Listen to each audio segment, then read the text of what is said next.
মাশাল্লাহ, আপু এত সুন্দর গুণবতী, তবুও তার স্বামী তাকে ঠকালো। আর কতটা সুন্দর হলে একজন স্বামী তার স্ত্রীকে ঠকাবে না?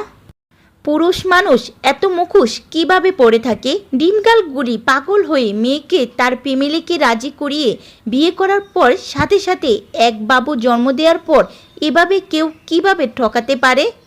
তার লাইভ ভিডিও দেখে এখন যেন গোটা দেশবাসী কাঁদছে। আপুর লাইভটা দেখে সবাই যেন ভেঙে পড়েছে।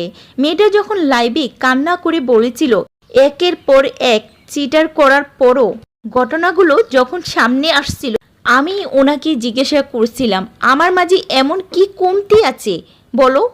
আমি কেমন হলে তুমি চিট করবা না? তুমি যেমনই চাও আমি তেমনই হব। এটা দেখে এত খারাপ লেগেছে। আসলে এই আপুটাকে নিয়ে যা শুরু করেছে তা সত্যি উচিত ছিল না। তার হাজবেন্ড নিয়াজ যা করেছে তা আসলে ঘৃণার সমতুল্য।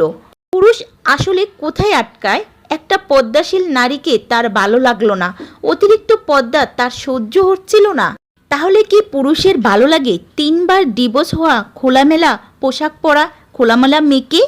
আর একটা মেয়ে বা কীভাবে পারল স্ত্রী সন্তান আসে জেনেও এক পুরুষের সাথে পরকীয়া প্রেমে আবদ্ধ হতে?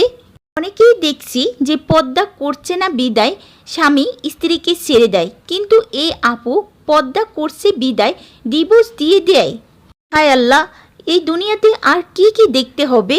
মাশাল্লাহ, এই আপু দেখতে অনেক সুন্দর ছিল, সেজন্য সে পর্দা করত। সে এক পুরুষের আসক্ত ছিল। আর এটাই কি তার দোষ ছিল? ডিভোর্সটা কি সেই কারণেই হলো?